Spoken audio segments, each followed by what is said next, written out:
Hello, everybody. This is Outspoken with your hosts, RC and Ski, brought to you every week on YouTube, a San Francisco Giants sports talk show. So, we're going to get started talking about today's game. Today was opening day. Baseball is back in full effect, just like last year, unfortunately. So, we're going to go ahead and jump right into it. Let's talk about today's game. What do you think? They say it's just one of 162, but today was a tough one. I mean, having Bumgarner pitch so well, having the lead 3 separate times, and still losing the game, it was a rough one. It was a rough one today. I would agree with that. Couple of home runs, too, to add on to a good game pitched. I mean, and you still get the loss. I'd like to see him get the win as a pitcher, and the Giants get the W, but they didn't. So, yeah, it's just a tough one. So, we only have our weekly roundup, which is only one game. So let's go ahead and get into it. So Giants this week are 0-1. Mm-hmm. So we got really one game to talk about. So let's talk about it first. So how do you think Bumgarner threw today? We won't talk about the hitting yet. How did he throw? Well, he actually had a perfect game through 5, so he was perfect through 5. The 6th inning is the inning that got him. I don't really know what happened. I don't know if he got tired or got, maybe the wind taken out of his sails with the little grounder down the third base line, that double. I don't know. After that, it kind of seemed like everything was up. Because that ball that was hit wasn't up. He dug it out and pushed it right down the line, which, I mean, you're going to get that kind of stuff. But after that, everything seemed to be elevated. Absolutely. And that's when he just started getting hit. Yeah. And it's just that inning. So, I don't know. He's perfect through 5 and has that one little hiccup, and then he leaves that pitch up and over the plate, and it gets sent into the bleachers for a home run. And before you know it, it's 3-0 and it's 3-3. Absolutely. And, I mean, we got to talk about it. We don't want to, but we have to talk about it. The bullpen. Brutal. The brutal bullpen. I wouldn't even talk about. I mean, you're going to talk about 2 people. You're going to talk about Derek Law and Mark Melancon. Absolutely. So Law, 3 hitters faced, 3 ground ball singles. Melancon comes in, two quick outs. Great play by Panic, by the way. And then he goes ahead and rocket shot double, base hit, game over Ball that fast. Game. I mean, just tough. I don't know. I don't know what's worse. I don't know if it's that glimpses of 2016 peeking back into this season and blowing leads in the 8th and the 9th again, or just not being clutch in situations where you have bases loaded with 1 out and you have a Buster Posey up, which is an ideal situation, and he does absolutely nothing. Yeah, he's talking about now the top of the 9th. I mean, everybody's going to focus on Law and Melancon, but... Yeah. I mean, you had Posey up, bases loaded, 1 out. The perfect position to get, and you're winning 5-4. Yeah, and it's easy to get an insurance run, maybe even 2. Mm-hmm. You're set up for a big inning, bases loaded, 1 down, and you've got Posey up. I mean, that's your number 3 hitter. You got 3, 4, 5. Yeah, Rodney looks wild. He throws it almost behind Posey on the first one. Then he throws a pitch, looked kind of hittable, and Posey just gets under it. Throws a little, I would call it a pop out, I guess, to right field. Can't score the run. Crawford can't come through. And then you give up the 2 runs. So, I mean, everybody's going to really focus on Melancon, as they should in Law. But, right. I mean, Posey had a chance to blow that game wide open. He hits a gapper there, and all of a sudden it's 8-4.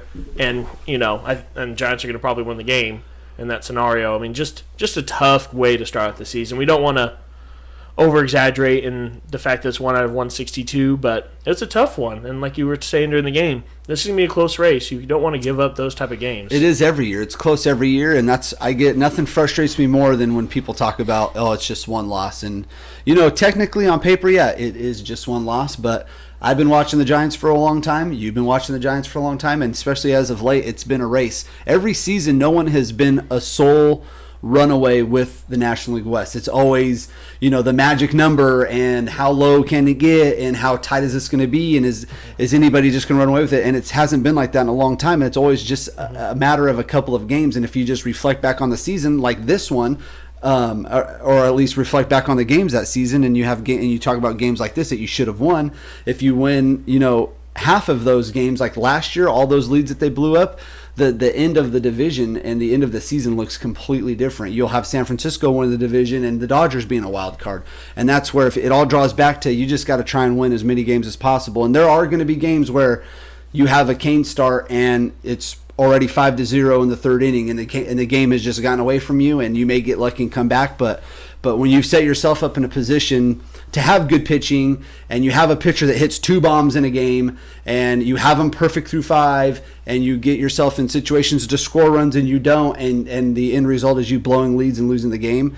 Those are games that you should be winning when you set yourself up for a win. You had to just kind of round up the weekly roundup. If you have a lead 3 separate times in a game, you should win. Oh, absolutely. You had the lead. I mean, you just got to kind of pull it out. You have to. You got to find a way. Well, you score 5 runs in a game. Runs, I would say Major League Baseball is dominated by pitching. Pitching has never been this good in a long time. Pitching is unrealistically good, and runs come at a premium. And if you can score 5 runs in a big league game, you should probably be winning that game unless you're playing like at Coors Field. All right. So let's play a little pros and cons. So what were some of your pros for today? I would say Bumgarner was looking great. The way he's pitching, his offense was obviously breathtaking. He's setting some records. Like I said during the game, he's got a lot of asterisks next to his game for only won an MLB or only won an MLB history, and just sets records after records. And today was another perfect example of that. 16 home runs in his career. That puts him in number 1 in San Francisco Giants clubhouse history. Having 2 home runs on an opening day as a pitcher goes into the books in MLB history for the first time. So obviously, just seeing Bumgarner still having it, I'm waiting for him to have a Cy Young year, and just seeing him out there. Yeah, he had 1 bad inning, but every pitcher's going to have 1 bad inning, and to try and fight through that, I mean, he did all right. I would say Ty Blott coming in and getting that huge double play, that was big. I like seeing that. That was an intense inning. You had Derek Law give up those 3 hits, but Ty Blott was able to come and bring a little bit of calm into the dugout with getting that 2 ball. Nunez, couple of stolen bags the first game. I mean, yeah, I thought hitting altogether was a big pro. I think the Giants have that lineup that they had last year, especially towards the beginning of the year and then at the end. I think Giants have a good hitting team. I think that was a pro. They showed it today. A lot of good at bats. Even Pence, who looked bad, really bad. At times he looked terrible, but he got on base twice. Yeah. I mean, I like the lineup. I like it. I don't know if I love it yet, but I like it. I don't really know. The only thing I could see maybe a little bit differently, and depending, I mean, I don't know Bochy, but just having Panic so far down, that's the only thing I could see where I kind of was like, because I'm used to him seeing, batting a little bit higher, 6 and 5, but that's good to see Crawford up there batting number 5. Yeah, and I mean, that third outfield position, Hernandez, Marrero, and Parker, I mean, that's always going to be kind of the question mark of the season. Yeah. What does that bring to the Giants? And today, you'd have to say it was a con. For today, but I expect some good things out of Parker this year, and interesting to see when Marrero gets his chance how he does. So yeah, I guess out of those would be the pros, and I think we've already discussed the cons. Yeah. You want to talk about Melanson a little bit? Yeah, I mean, the cons bullpen. Is that a bust? No. Is it a bust? No. I mean, the con is the bullpen for this weekly roundup because we can't. That's all we got to see. Yeah, we can't give up 3 runs in 3 innings. But so I don't think. Who do you feel that? So I would say, I don't even actually know what to say. The 8th inning, trying to get that ball from your starter to Melanson, but with Melanson doing what he did today, I mean, it's like you plug one hole, but you get another leak somewhere else, and then you try and plug that hole just for another leak somewhere else. And yeah. I mean, that's how it looked today, but I trust this bullpen a little more than I think a lot of people do. I think Law's the real deal. I know Melanson has been the real deal, so I assume he will be for the Giants. I mean, he blew 4 saves last year. I expect him to have something numbers like that. I mean, pitching the ballpark, that AT&T Park, I think Melanson really will have a really solid season. I think Law's a good player. I think he's a good pitcher, and I like this bullpen. And I mean, I worry about the lefties and how we only have one, but I think this year I like this bullpen. So it's a con today, and it's a con for the first game, but I trust that Bochy will figure this out. I personally think that if we didn't have a season like we did in 2016, that we would probably have a different conversation about this, and maybe not so quick to jump to conclusions. But when you come out of a season like you did last year, and all of those games that they blew, and all of those 9th inning leads that they blew to lose games, it's so easy to just drop the, well, here we go again. Yeah. Here we go again. And I mean, last game we watched, except for today, I mean, that Cubs finish, just brutal, just I don't nightmare. want to talk about it. And then, Giants win that game, they win the World Series. I mean, The Giants, because they go back to Chicago, and they have Cueto going. Cueto probably pitches a gem. Giants win that. They'll roast the Dodgers because the Dodgers are terrible in the postseason. And the Giants win. I guarantee you, Giants win that game, they win the World Series. well, that's a big hypothetical. I think back. so. But going into how we feel this year, we have the Cubs that inning. We're just going to say that inning, and then this 8th and 9th inning today. It's just we have that just in our heads of what's going to happen next. So for the good future, I'd say we're going to always question this bullpen, and every single time they blow something or somebody doesn't pitch well, we're going to have to question it. So we got to give it some time, though. And we hate saying it's only 1/162, but it is. We're less than 1% into the season. I know. Nobody's, going to have a perfect season, and it's just a tough pill to swallow to start up the season. Yes, it is. You want to rate some players? So let's rate some players. All right, let's start with easy one, Bumgarner. I actually just give him an A-. A minus? A-. Wow. I mean, we expect so much out of him, and think about it. If Kane had that performance, A+, just going crazy. But A minus, just pitching, or even with the 2 home runs, A minus. I'm just gonna go a total game A-. Wow. I mean, the 3 earned for 7 innings. I think. I mean, and A's still good. A- is still good, but I mean, I'm just you expect so much out of him. I don't expect 2 home runs out of him. Well, I don't exactly. I expect to be realistic. I mean, if I to be real, I would expect out of Mad Bum probably 7 innings, 2 earned runs. I mean, that's what Mad Bum. You're gonna go out there. That's what I expect. Anything more than that, I mean, he's capable more. He's capable of probably 6, 7, 8 complete games in the season. Absolutely. And probably most of those being complete game shutouts. He'll have 1-run complete games, and he'll just be powering through. But the expectation, I would never expect him to go out and hit 2 bombs as much as he is a threat up there. And when he is playing, it's like having a DH or having a nine-man hitting squad. You don't really have to worry about the pitching spot when he's in because he's going to give you a run for the money. And not only that, the pitcher's thinking the same thing. It's just not taking a batter off. And that's such the bad thing about the National League is you get the pitchers when they have the pitcher come up. It's in most cases it's almost like they get to at least take a batter off because most pitchers don't hit. So that's why I do give him the A- because what do you expect for Bumgarner? His average. Think about his average. You'd think 6 2/3, 2 runs. That's what you expect. Average. I would give him a C. Yeah. But he was 7 innings, 3 earned today. With 2 bombs. But with 2 bombs, so that's how I jump him up to the A- because I think he did pitch well. And not only that, he doesn't hit those 2 bombs. We're not in this situation. Giants lose long time, and it's a completely different game, and we don't care that Derek Law we don't care about any of that because the game was over in the 6th inning. So, Eduardo Nunez. Oh, I give him absolutely an A. I just love the way he plays. I loved his energy, even his out. Third base. His slide into third. Yeah. Oh, that out. I mean, that was good hustle, and whenever he hit that kind of fly ball to right, I thought that was down for a double, and he just missed that. And I loved his energy all around. A couple stolen bases. I thought a 3rd stolen base before he was called out or called safe, and the review had him out. So I loved his energy but even today. If he averaged two stolen bases a game, I mean that's huge. Yeah. I mean, what do we expect out of him for the whole season? 30 stolen bases. Yeah, so maybe. for him to have 2 in a game to be out to 2, that's huge. Yeah, that's so huge. I was really happy for what I see, and I'm a little bit skeptical of Nunez this year. So I was happy to see him really start strong. And defensively or offensively? I'd say offensively. You're not worried about his defense? No, I think he's fine defensively. I just kind of worry about. I just don't know what kind of hitter he is. Is he that kind of third base power guy? Not at AT&T. I don't see him hitting for power. No. So, but is he really that 290 hitter that he showed? He hit 303 last year, I believe, with the Twins. Is he a 300 hitter with the Giants? I don't know. I mean, I would take 280. I'll sacrifice. With his speed, I would give up hits and just make sure he just focuses on base percentage. Take walks, work a count, take a walk. I don't think he's that type of hitter though. I know, but that's what I'm saying. Like you can give up some batting average if you. I mean, you could take some out of batting average and put in your on base percentage to get you up into an elite player. Because once you're on base, you're not only a threat to steal. I mean, you're fast.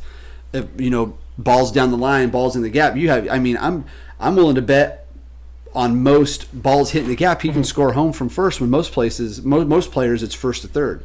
He can stretch it first to home. I mean, that's just as an aspect. So I would say the main focus is to get that dude on base. Yeah, and that's what he did Get him today. on So base. that's why I give him the A today, and that's what he did. He did well. He did great. Buster Posey? Oh, not so good. I mean, again, we're just going off today. We're not going off of the 3-time World Series champion. So if you're sending a comment, we know Buster's the best catcher in the league. I don't think there's an argument for today. And the one game week that we had, I have to give him a D-. I'd give him a D as well. I mean, he didn't make and not only over, just not clutch. The bases loaded, one out in the top of the ninth. Not clutch. No, that's not Buster Posey. Like, and last year he struggled with the bat.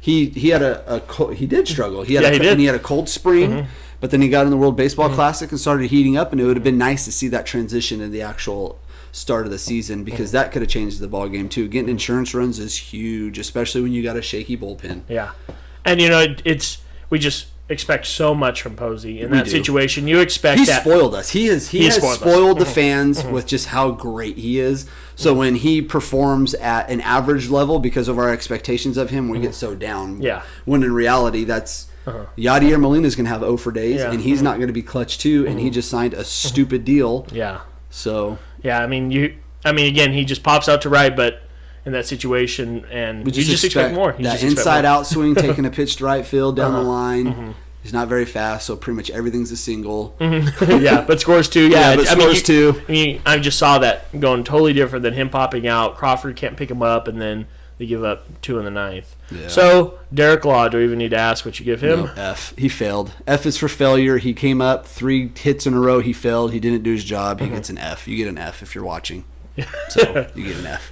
So, I mean, it's just tough. You know, he just earned that 8th inning role, and then he comes in and 3 straight hits. And they're all grounders, so, you know, you hit it at somebody, you completely think different. But they're all hard hit ground balls. He gives up 3 hits, and Ty almost comes in and saves him, and Strickland comes in and does save the inning. Yeah. To leave the inning tied is a minor miracle, yeah, but yeah, for Law, I mean, you really want to see. I mean, how good it would have been to see just Law come in 3 up, 3 down, Melanson come in 3 up, 3 down, and we would have been thinking so much different about the start of the season. Yeah. We would have been like, oh yeah, great acquisition with Melanson, you know, paying all that money for him, but it's not, and I don't know. I mean, would you even grade Melanson? I don't. I think we know what. I mean, okay. I think we know it's an F. Blowing a lead and then blowing a save. Yep, absolutely.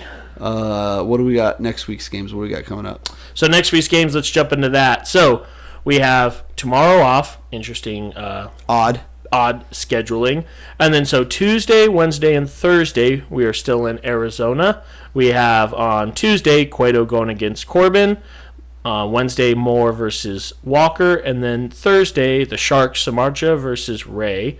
Then they go right to San Diego on Friday, Saturday, and Sunday, where we have Bumgarner versus Perdomo, Kane versus Chassin, and Cueto versus Luc Richard. And they're skipping Kane's start. Yes, they're skipping Kane's start. And they're going to plug him in after. So it'll go after that, and we're moving forward. It'll go Bumgarner, Kane, Cueto.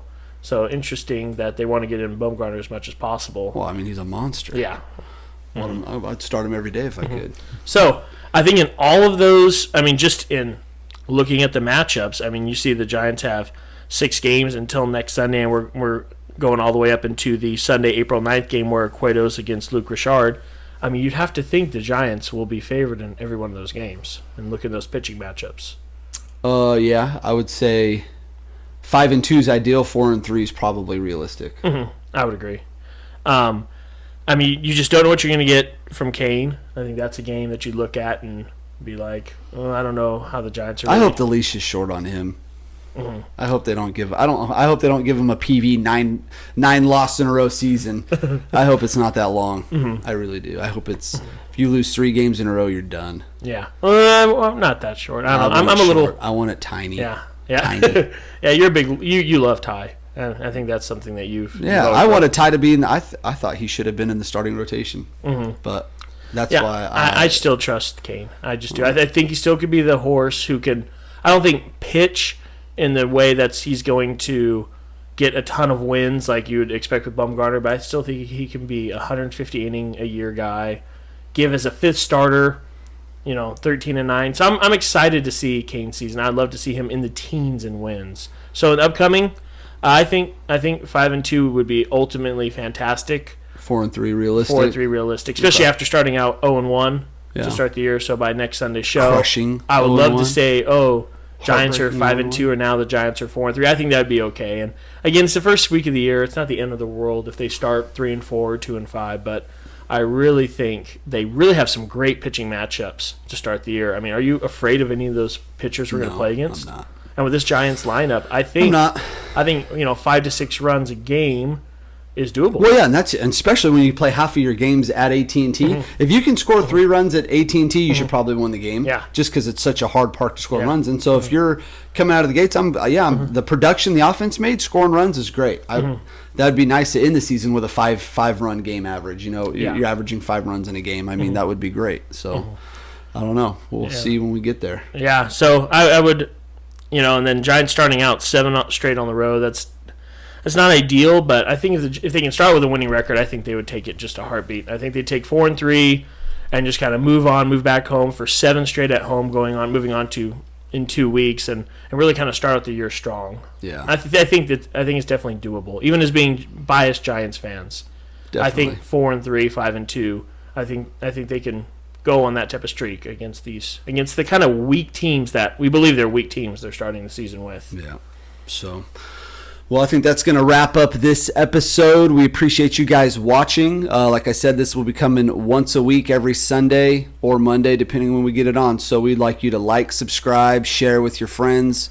Try and get this going as much as possible. So yeah, we'll be on Facebook at Rcandski. We'll also be obviously on YouTube, Outspoken Rcandski. So tune in and watch every Sunday. if you have any questions or comments or concerns, leave them down below. We have an email address as well that you can send some questions or topics of debate or things that you'd like to hear about, rcandski@gmail.com. We'll also put that in the description. So until next week, we're out. We're out.